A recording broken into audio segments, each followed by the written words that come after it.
السلام علیکم ورحمۃ اللہ وبرکاتہ۔ بسم اللہ الرحمن الرحیم۔ شروع اللہ کے نام سے جو بڑا مہربان نہایت رحم والا ہے۔ سورۃ بقرہ آیت نمبر 85 تا 87 کا ترجمہ۔ تو آج کی اس ویڈیو میں انشاءاللہ ہم پڑھیں گے کہ مسلمان بھائی کو قتل کرنا کیسا ہے، اور غیرت کے نام پہ بہنوں کو قتل کرنا جائز ہے کہ نہیں۔ انشاءاللہ یہ ویڈیو بہت اچھی ہونے والی ہے۔ امید ہے کہ آپ سب اس کو اینڈ تک دیکھیں گے، تبھی آپ کو سمجھ آئے گی اس مسئلے کی، ورنہ آپ کا دماغ الجھا رہے گا کہ کیا یہ جائز ہے یا نہیں۔ وَإِذْ اور جب اخذنا لیا ہم نے میثاقکم تم سے پکا وعدہ، لا تفسقوا نہ تم بہاؤ، دماءکم خون۔ اللہ تبارک و تعالیٰ موسیٰ علیہ السلام کی قوم سے مخاطب ہیں۔ یہ موسیٰ علیہ السلام کی قوم کا واقعہ ہے کہ جب انہوں نے پتھر پر آسا مارا، 12 چشمے نکلے، تو ہر گروہ نے اپنا اپنا ایک چشمہ بنا لیا۔ تو اسی طرح جب انہوں نے فلسطین کو فتح کیا تو انہوں نے 12 قبیلوں نے اپنی اپنی الگ الگ حکومت بنا لی، 12 حکومتیں بن گئی۔ تو بہت زیادہ حکومتیں ہونے کی وجہ سے آپس میں کھٹ پٹ ہو جاتی، لڑائی ہو جاتی۔ تو اللہ تبارک و تعالیٰ نے ان سے کہا کہ وَلَا تُخْرِجُوا اور نہ تم آپس میں لڑائی ولا اور نہ تخرجو تم نکالو انفسکم تم اپنے پیاروں کو، من دیارکم ان کے گھروں سے، ثم پھر اقرر تم نے اقرار کیا، یعنی کہ تمہیں منع کیا کہ تم ان کو گھروں سے نہ نکالو، اور تم نے اس بات کا اقرار کیا، وان تم اور تھے تم تشہدون گواہ، یعنی کہ تم اس وقت موجود تھے، تم گواہ تھے، تمہارے سامنے یہ سارے معاملات طے ہوئے تھے۔ تو اللہ تبارک و تعالیٰ نے ان سے کہا کہ ثم پھر تم تھے تم ہؤلائی آپس میں تقتلون قتل کرتے، انفسکم اپنے پیاروں کو، وتخرجون اور ان کو نکالتے، یعنی کہ تم آپس میں لڑائی جھگڑا کرتے، ان کو قتل کرتے اور پھر ان کو گھروں سے بھی نکالتے، حالانکہ تمہیں اس بات سے صاف لفظوں میں منع کیا گیا تھا کہ تم نے ایسا نہیں کرنا۔ تو آج بھی مسلمان آپس میں بھائی جائیدادوں کے مسئلوں پہ آ کے لڑائیاں کر رہے ہیں اور قتل و غارت کر رہے ہیں، بہنوں کو قتل کیا جا رہا ہے، اور ان کی سزا کیا ہوگی؟ تخرجون تم نکالتے ہو، فریقاً ایک گروہ کو، منکم تم میں سے، من دیارہم ان کو گھروں سے، یعنی کہ تم میں سے جو گروہ ہیوی ہو جاتا، جو لڑائی جیت جاتا، دوسرے گروہ کو ان کے گھروں سے نکال دیتے، تظاہرون اور تم ساتھ دیتے ان کا، یعنی کہ تم ان کا ساتھ دیتے جو کہ لڑائی کرتے آپس میں۔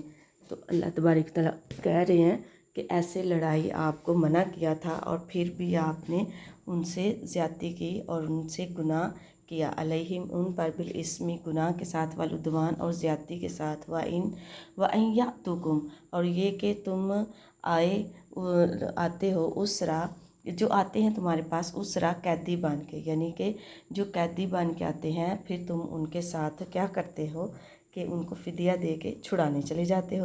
ایک طرف تم حکم کا انکار کر رہے ہو اور دوسرے حکم کی تم تابع داری کر رہے ہو، تم فرما برداری کر رہے ہو، یہ کیسا ایمان ہے؟ تم مکمل ایمان والے کیوں نہیں ہو جاتے؟ اس راہ جو قیدی بن کے آتے ہیں، تفادہم تم ان کو چھڑانے چلے جاتے ہو، وہوا اور وہ محرم حرام ہے، علیکم تم پر، اخراجہم ان کا نکالنا، یعنی کہ تمہیں پہلے منع کیا کہ تم ان کو نہ نکالو، پھر بھی تم نے ان کو نکال دیا، اور جو قیدی بن کے آتے ہیں تو ان کو چھڑانے چلے جاتے ہو، جو کہ تم پر حرام ہے۔ لڑائی کرنا، خون بہانا، ظلم کرنا، قتل کرنا حرام ہے، تو تم پھر بھی ان کو جو ہے نا وہ فدیہ دے کے چھڑانے چلے جاتے ہو۔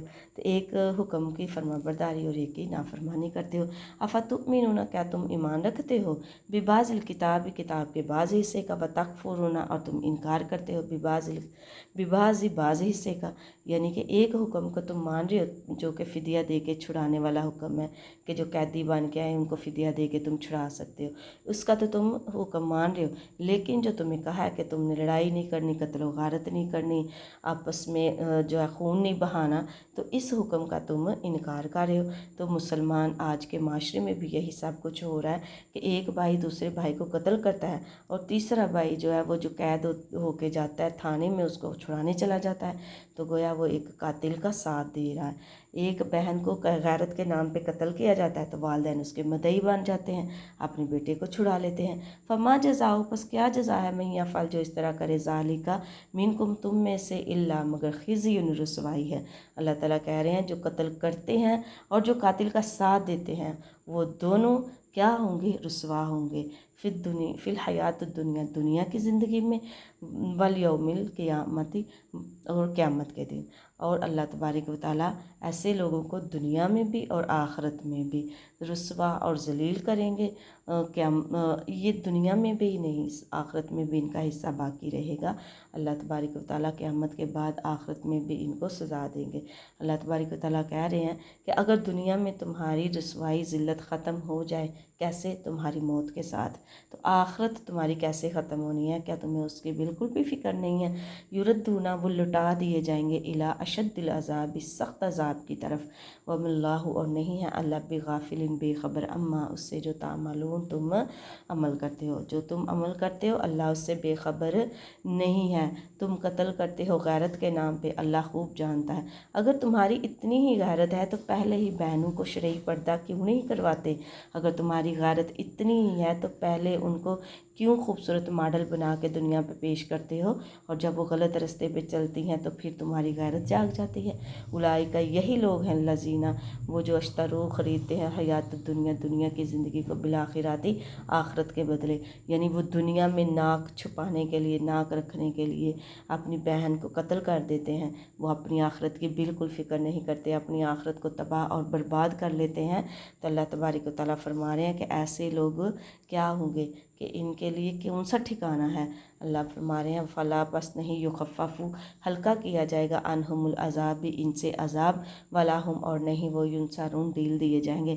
اگر موسیٰ علیہ السلام کی قوم میں آپس میں قتل کرنا گناہ تھا، اگر موسیٰ علیہ السلام کی قوم میں آپس میں خون بہانا گناہ تھا، اس کی سزا ہے، تو آج کے مسلمانوں کان کھول کے سن لو یہ بات کہ تمہارے لیے بھی قتل کرنا گناہ ہے، تمہارے لیے بھی لڑائی کرنی گناہ ہے، تمہارے لیے بھی یہی عذاب ہے جو موسیٰ علیہ السلام کی قوم کو عذاب دیا جائے گا، نہیں ہلکا کیا جائے گا، نہیں اس کے بدلے کوئی کسی قسم کی عوض میں کوئی ضمانت، کوئی سفارش، کوئی معاوضہ قبول کیا جائے گا، اور نہ ان کو معافی دی جائے گی۔